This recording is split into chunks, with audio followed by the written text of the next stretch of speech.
কচুৱাৰ এগৰাকী লোকৰ কৰুণ কাহিনী। নগাঁও জিলাৰ কচুৱাৰ মাধৱপাৰা পাহাৰতলী গাঁৱৰ এগৰাকী লোকৰ কৰুণ কাহিনী শুনিলে আপোনাৰো চকুলো নিগৰিব। হয়, এই লোকজনৰ নাম হৈছে আছিকুল ইছলাম। প্ৰায় এবছৰ ধৰি বিচনাত ছটফটাই দিনৰ পিছত দিন পাৰ কৰিবলগীয়া হৈছে।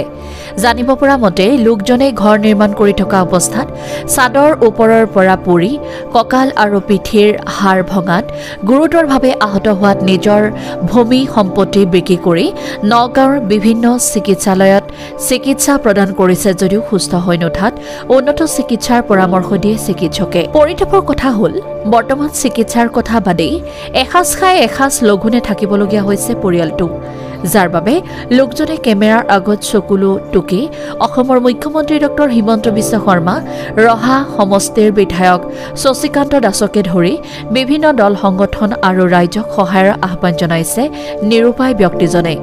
যদি কোনো হৃদয়বান লোকে সহায় কৰিব বিচাৰে তেন্তে একাউণ্ট নম্বৰ 3966469484 আৰু IFSC কোড SBIN0008661 অথবা স্কেনাৰত সহায় কৰিবলৈ আহ্বান জনোৱা হ'ল। কচুৱাৰ পৰা গুলজাৰ হুছেইনৰ report, Assam north east news live.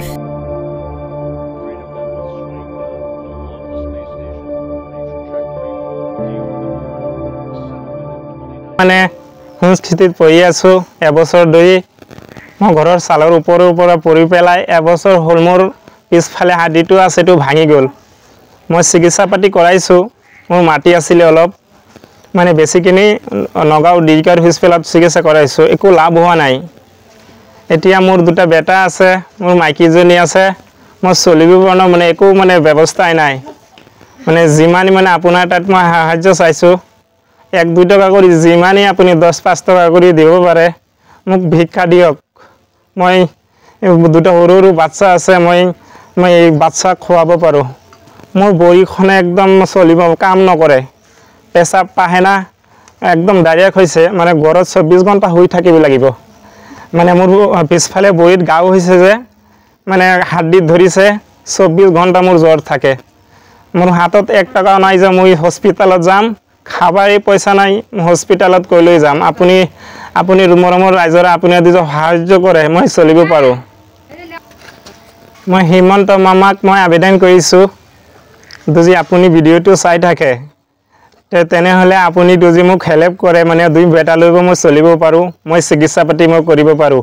মোৰ মানে বাবা মা বা একো কেউ নাই। হিমন্ত মামা মই আপোনাক আবেদন কৰিছোঁ, আপুনি যদি ভিডিঅ' কেতিয়া চাই থাকে ক'ৰ পৰা আপুনি মোৰ হেল্প কৰক। হিমন্ত মামা ভিডিঅ'টো পঠাইছোঁ, মই ৰাইজতো কৈছোঁ, হিমন্ত মামাকো কৈছোঁ। মোৰ যাবলৈ বেলেগ একো মানুহ নাই, চোৱা মানুহ নাই। থাকিলে মোৰ ৰাইজ আছে আৰু মামা আছে, বেলেগ আৰু একো নাই। হেল্প কৰা যে বড় এটা গাইডজন, বাবা মা ভনী বা বড় দাদা, মোৰ একো নাই। মই নিজে ঘৰত পৰি পেলাই মানুহৰ তাত, মানে মোৰ ভনী এটা আছে কাণে নুশুনে, মানে এই মানে ঘৰৰ পৰা মানে অলপ অলপ আনি চাই এইখিনি আনি দিয়া, সেই মই খাই আছোঁ। মোৰ দুটা বাচ্চা লৈ ইমান কষ্ট কৰি আছোঁ। ৰহা MLA ছাৰ, আপুনি যদি মোৰ ভিডিঅ' দেখি আছে, মই বহুত দুখত আছোঁ। মোৰ ভৰিখন কাম নকৰে, এবছৰ ধৰি মই চিকিৎসা কৰি আছোঁ। আপুনি যদি ভিডিঅ' দেখে মোক হেল্প কৰক, মই বাচিবলৈ মোৰ ৰাস্তা নাই। আপোনালোকে যদি হেল্প কৰে মই চলিব পাৰোঁ, 2 দিন মই আগ যাব পাৰোঁ, মই ভাল হ'ব পাৰোঁ। মোৰ ভৰিত যে গাও হৈছে, মানে হস্পিটেল যাবলৈ পইচা নাই। ছাৰ মোক আপোনাক আবেদন জনাইছোঁ, ছাৰ যি প্ৰকাৰে হওক মোক হেল্প কৰক ছাৰ। মোৰ নাম আছিকুল ইছলাম, মাধৱপাৰা পাহাৰতলী মোৰ বাৰী, 3 নম্বৰ ৱাৰ্ড।